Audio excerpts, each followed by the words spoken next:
Assalamualaikum warahmatullahi wabarakatuh. Bismillahi walhamdulillah. Wassalatu wassalamu ala rasulillah Muhammad ibn Abdillah wa ala alihi wa sahbihi wa man tabi'ahum bi ihsanin ila yaumil qiyamah, amma ba'du. Faqala ta'ala qul atuhajjunana fillahi wa huwa rabbuna wa rabbukum wa lana a'maluna wa lakum a'malukum wa nahnu lahu mukhlisun. Wa qala Rasulullah sallallahu alaihi wasallam, man salaka tariqan yaltamisu fihi ilman sahalallahu lahu tariqan ilal jannah. Al hadis au kama qala Rasulullah sallallahu alaihi wasallam. Pemirsa TVNU dimanapun Anda berada yang saya hormati, mudah-mudahan kita semua selalu dalam keadaan sehat walafiat, selalu mendapatkan rahmat dan bimbingan dari Allah Subhanahu wa taala, sehingga kita dapat menjalankan kehidupan sehari-hari dengan penuh keceriaan dan juga kebahagiaan.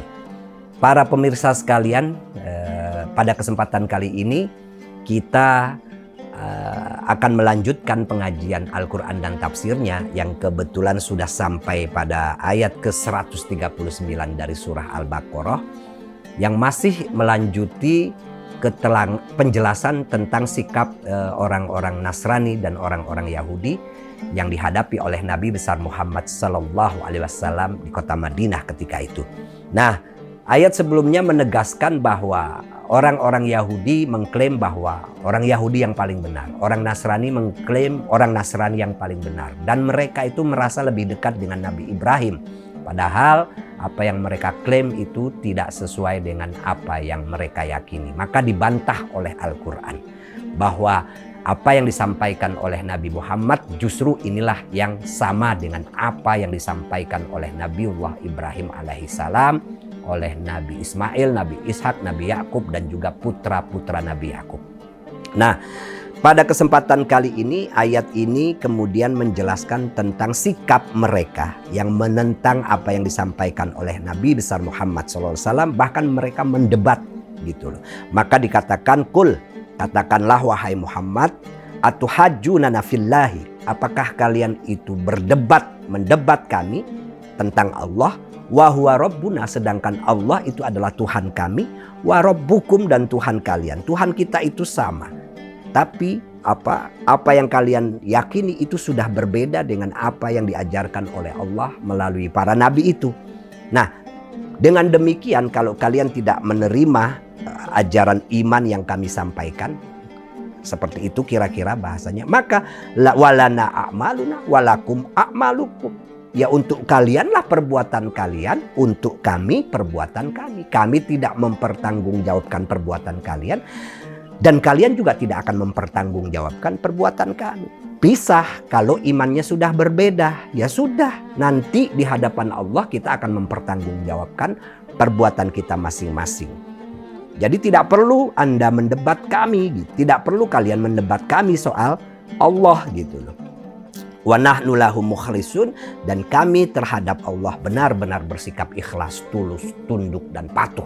Itu makna dari mukhlisun, menjalankan apa-apa yang diperintahkan oleh Allah tentang tauhid, tentang syariat, dan lain sebagainya. Am taquluna inna Ibrahima wa Ismaila wa Ishaqa wa Yaquba wal asbato kanu hudan au nasoro. Apakah kalian juga mengatakan bahwa Nabi Ibrahim, Nabi Ismail, Nabi Ishak, Nabi Yakub, dan putra-putranya mereka adalah orang Yahudi atau orang Nasrani gitu loh.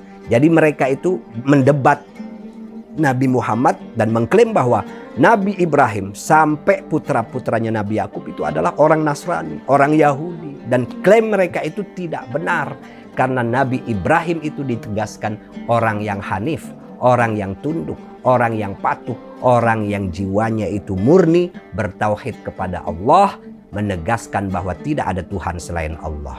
Nah, ketika mereka mengklaim bahwa nabi-nabi itu adalah orang Yahudi atau orang Nasrani, maka dibantah oleh Al-Quran. Kul, katakan wahai Muhammad, a'antum a'lamu amillah, apakah kalian itu yang lebih tahu atau Allah yang lebih tahu? Kok berani-beraninya mengklaim bahwa nabi-nabi yang sudah disebutkan itu adalah sebagai orang Yahudi dan sebagai orang Nasrani?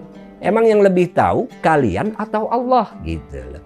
Waman adlamu mimman katama syahadatan indahu minallah.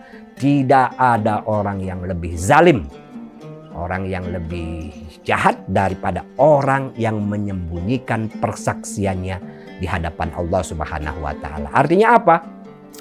Di dalam sejarah dulu orang-orang Yahudi melalui nabi, begitu juga menabinya, begitu juga orang Nasrani melalui itu sudah bersaksi bahwa orang yang disebutkan tadi, yaitu para nabi dari Ibrahim, Ismail, Ishak, Yakub dan Asbat, itu adalah orang-orang yang hanif, bukan orang Yahudi, bukan orang Nasrani, tapi mereka adalah orang-orang yang bertauhid. Nah, persaksian itu sudah pernah dilakukan oleh nenek moyang mereka. Mereka tahu itu ada di dalam kitab-kitab mereka, tapi mereka kemudian menyembunyikan kesaksian itu. Maka ditegaskan, waman azlamu mimman katama syahadatan indahu minallah. Tidak ada orang yang lebih zalim daripada orang yang menyembunyikan fakta, menyembunyikan data yang ada pada dirinya dari Allah Subhanahu wa Ta'ala.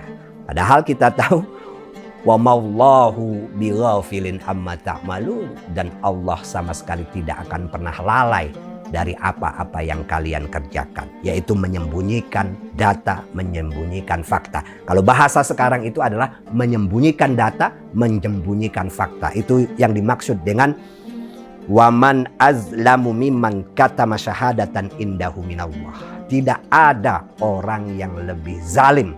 Zalim di sini pada akhirnya adalah zalim terhadap dirinya sendiri, menganiaya dirinya sendiri dengan menyembunyikan kesaksian, menyembunyikan fakta, menyembunyikan data. Data soal apa?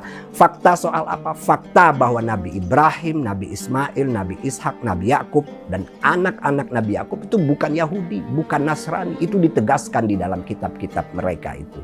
Tapi mereka menyembunyikan fakta itu.